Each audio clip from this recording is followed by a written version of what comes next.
Early visions of wireless power actually were thought of by Nikola Tesla basically about 100 years ago. The thought that you wouldn't want to transfer electric power wirelessly, no one ever thought of that. They thought, who would use it if you didn't? And so, in fact, he actually set about doing a variety of things. Both the Tesla coil, this tower was built on Long Island back at the beginning of the 1900s. And the idea was it was supposed to be able to transfer power anywhere on Earth. We'll never know if this stuff worked. Actually, I think the Federal Bureau of Investigation took it down for security purposes sometime in the early 1900s. But the one thing that did come out of electricity is that we love this stuff so much. I mean, think about how much we love this.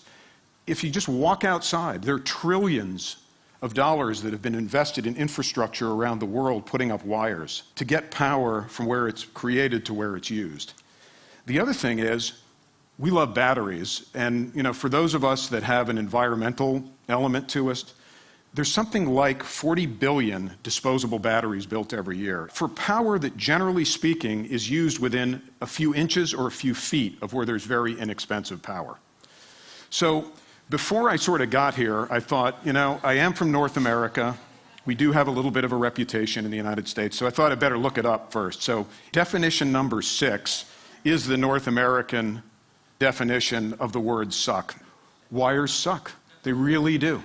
Think about it, whether that's you in that picture or something under your desk.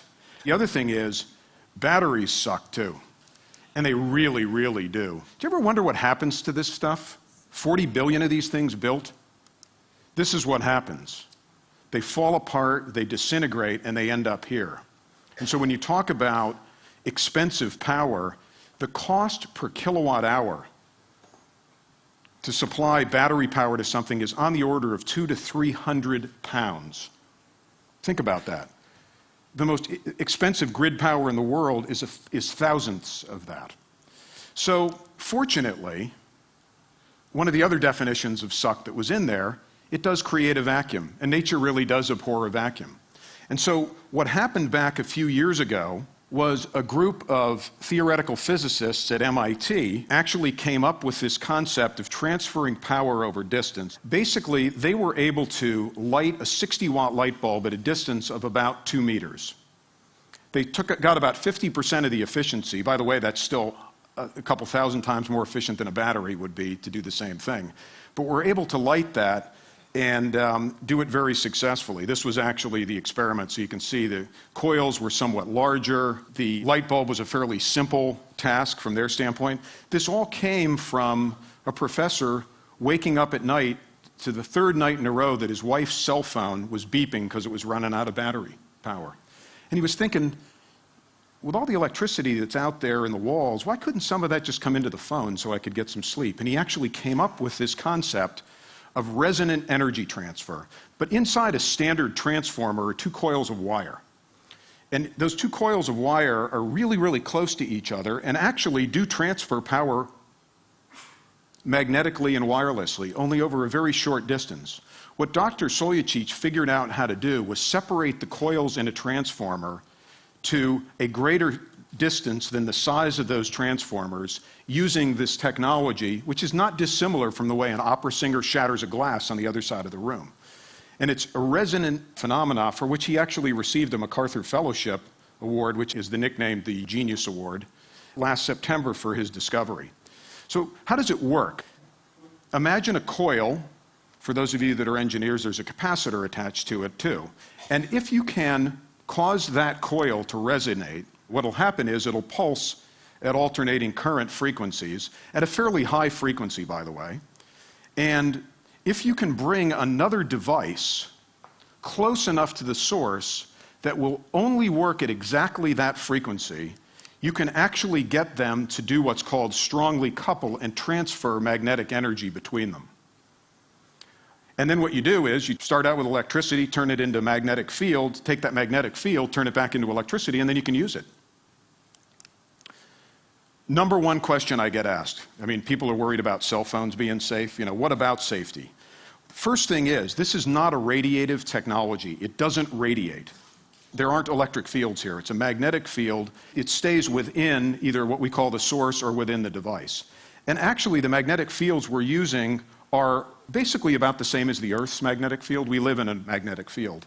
And the other thing that's pretty cool about the technology is that it only transfers energy to things that work at exactly the same frequency, and it's virtually impossible in nature to make that happen. And then finally, we have governmental bodies everywhere that will regulate everything we do, and they've pretty much set field exposure limits, which all of the things in the stuff I'll show you today sort of sit underneath those guidelines.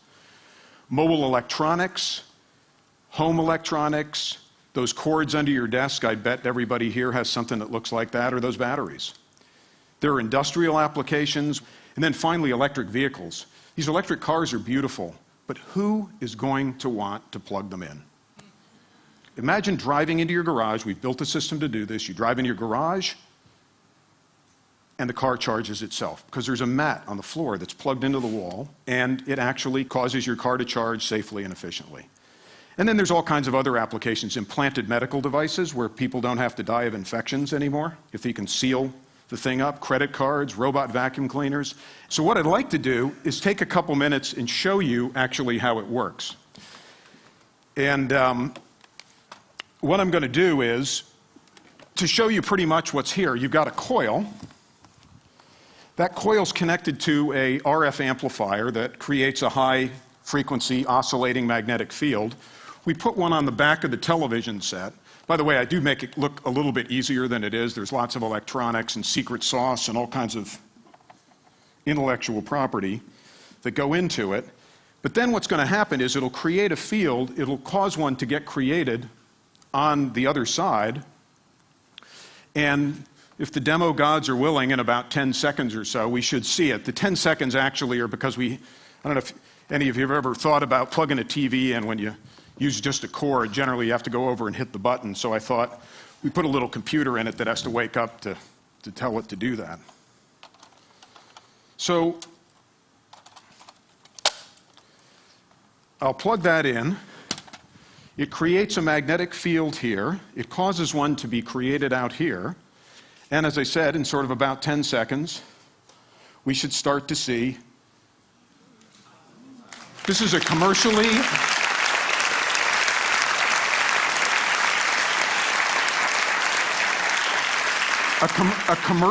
available color television set. Imagine you get one of these things, you want to hang them on the wall. How many people want to hang them on the wall? Think about it. You don't want those ugly cords coming down. Imagine if you can get rid of it.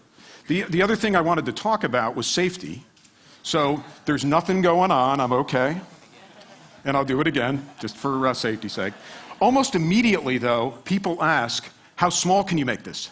Can you make this small enough? Because remember, Dr. Soyachic's original idea was his wife's cell phone beeping. So I wanted to show you something. We're an equal opportunity designer of this sort of thing. This is a Google G1. It's the latest thing that's come out. It runs the Android operating system. I think I heard somebody talk about that before. It's on. It has a battery. It also has coil and electronics that electricity is put into the back of it. And if I can get sort of the camera, yeah, okay, great. You'll see as I get sort of close, you're looking at a cell phone powered completely wirelessly.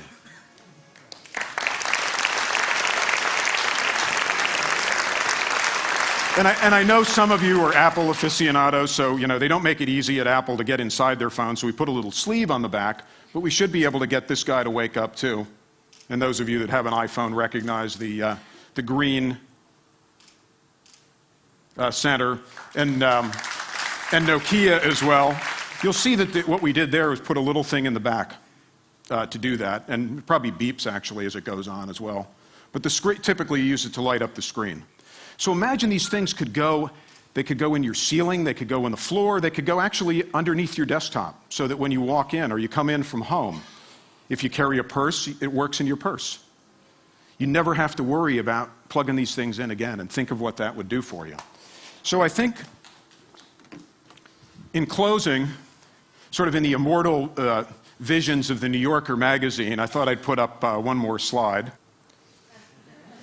And for those of you that can't read it, it says, it does appear to be some kind of wireless technology. So thank you very much.